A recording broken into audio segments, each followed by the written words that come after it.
Me presento, soy Leonardo Xicoténcat Gutiérrez Rodríguez, médico residente de segundo año en la especialidad de Medicina de Rehabilitación, en la Unidad de Medicina Física y Rehabilitación de la Unidad Médico Familiar número 19 en Mezcales, Bahía de Banderas, Nayarit. El día de hoy presentaré el protocolo de investigación titulado Evaluación del impacto del inicio temprano versus tardío del tratamiento de rehabilitación en la disminución del dolor postquirúrgico en pacientes con instrumentación de columna por estenosis lumbar. Como introducción, es importante definir qué es el canal lumbar estrecho, y podemos decir que es un síndrome ocasionado por la disminución del espacio disponible para los elementos neurales y vasculares de la columna lumbar, lo cual puede generar dolor en miembros pélvicos y o en la región glútea, con o sin dolor de espalda. Otro nombre con el que lo podemos encontrar en la bibliografía científica es estenosis lumbar espinal, espondilosis lumbar o síndrome de denervación paraespinal. También es importante entender que la estenosis espinal lumbar puede manifestarse de varias formas, dependiendo de la ubicación y la causa del estrechamiento.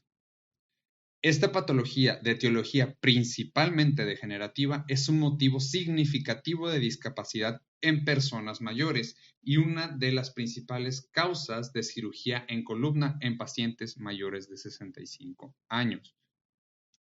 Cabe aclarar que el 19.4% de las personas de entre 60 y 69 años pueden presentar un diámetro espinal interno menor a 10 milímetros y no necesariamente ser sintomáticos. No obstante, la prevalencia sintomática aumenta con la edad hasta un 10.8% en pacientes de entre 70 y 79 años. Respecto al tratamiento, las guías de la North American Spine Society de manera inicial se debe de optar por un manejo conservador. La guía del Instituto Nacional de Rehabilitación para el manejo de la estenosis lumbar habla de que el tratamiento inicial recomendado es de 4 a 6 semanas con 2 a 3 sesiones semanales, optando por gestos motores en flexión de columna lumbar, siendo una característica clave en esta patología, buscando fortalecer músculos principales de la faja abdominal como el transverso del abdomen y los multífidos, y complementar con la búsqueda de la tolerancia a la marcha con ejercicio aeróbico de bajo impacto. Dependiendo de la evolución del cuadro clínico en 3 a 6 meses, se puede optar por un abordaje quirúrgico. Esto en el caso de presentar banderas rojas de la enfermedad, como datos de deterioro progresivo por compresión severa, como el síndrome de Cao de Quina, una escoliosis degenerativa o una espondilolistesis severa. El objetivo principal va a ser aliviar la presión del canal espinal mientras se preserva la estabilidad de la columna y se previene el deterioro estructural adicional, tanto para el tratamiento conservador como para el tratamiento quirúrgico. Y de acuerdo a las características del paciente, se puede optar por diferentes tipos de abordaje, como la utilización de espaciadores interespinosos, realizar una descompresión lumbar mínimamente invasiva, hacer una descompresión endoscópica o realizar una laminectomía con o sin fusión lumbar. El abordaje rehabilitador, tanto prequirúrgico como postquirúrgico, tiene un abanico terapéutico muy similar. Ambos están enfocados en etapas de atención, tanto en control del dolor, mejora de la movilidad, mejora de la fuerza muscular, la búsqueda de una reintegración sociolaboral. Por tal motivo, el seguimiento de la evolución clínica del paciente debe estar basado en objetivos específicos. Esto para lograr una individualización del paciente, utilizando las diversas herramientas ya estandarizadas en protocolos de terapia física y terapia ocupacional, y adaptarlos a la evolución y necesidades del paciente. Por tal motivo, se vuelve relevante la aplicación de escalas y pruebas funcionales en el seguimiento clínico.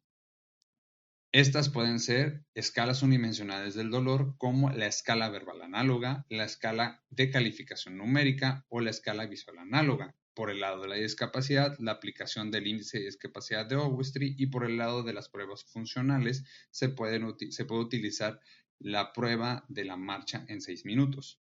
A pesar de los avances quirúrgicos disponibles para la corrección del canal lumbar estrecho, el adecuado control del dolor postoperatorio sigue siendo un desafío clínico. La incertidumbre sobre el momento más oportuno para iniciar la rehabilitación genera una brecha en la evidencia que impide un protocolo estandarizado. Por ello, Esta investigación busca determinar si la rehabilitación temprana tras 24 horas posteriores a la artrodesis lumbar por canal lumbar estrecho en el Hospital General de Zona número 33 del IMSS impacta de manera positiva en la reducción del dolor en comparación con el inicio tardío. Aunque el dolor lumbar no siempre forma parte de la evolución natural de la estenosis del canal lumbar, este continúa siendo la principal razón de consulta y de intervención quirúrgica tras el fracaso de un manejo conservador de 3 a 6 meses. Sin embargo, no existe un consenso sobre el periodo ideal para iniciar la rehabilitación en el periodo posoperatorio. La patología lumbar en Bahía de Banderas asociada a canal lumbar estrecho muestra una epidemiología interesante. En el Hospital General de Zona número 33, la incidencia estimada en el 2023 fue del 1.6% y en la Unidad Médico Familiar número 19 se estimó una prevalencia de junio del 2023 a enero del 2024 del 7%. Junto con esto, eleva la relevancia global de la lumbalgia como una principal causa de discapacidad y se evidencia la necesidad de definir el momento óptimo del inicio de la rehabilitación postquirúrgica en la instrumentación de columna lumbar por canal lumbar estrecho, de un modo que se optimice el control del dolor y la recuperación funcional en esta población. Hago la pregunta: ¿cuál es el objetivo del inicio temprano del tratamiento de rehabilitación en comparación con el inicio tardío sobre la disminución del dolor en pacientes postquirúrgicos de instrumentación de columna por canal lumbar estrecho?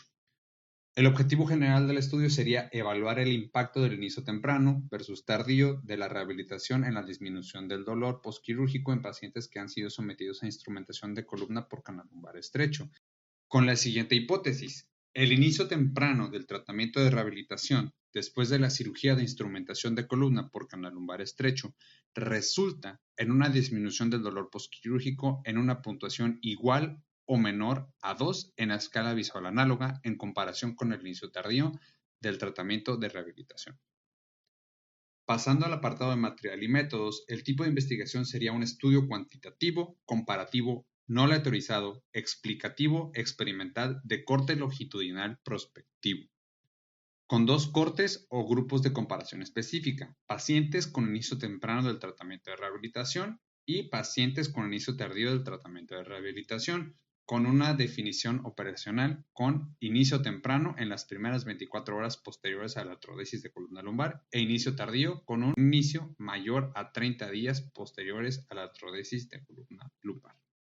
El tipo de muestreo es probabilístico estratificado no aleatorizado. Para la determinación del tamaño de la muestra se emplea la fórmula para calcular el tamaño de la muestra en una población finita, utilizando un nivel de confianza de 95%, un valor Z de 1.96 y un error de estimación aceptado de 0.05. Para este cálculo se asume que la probabilidad de ocurrencia del evento es de 0.5. Es importante tomar a consideración que este análisis se basa en que durante el año del 2023, en el Hospital General de Zona número 33, se registró un total de 702 consultas asociadas a estenosis vertebral. Pero no todos los pacientes con lumbalgia radicular o estenosis vertebral son candidatos al tratamiento quirúrgico. Se estima que entre el 10 al 20% de los casos requieren finalmente una intervención quirúrgica.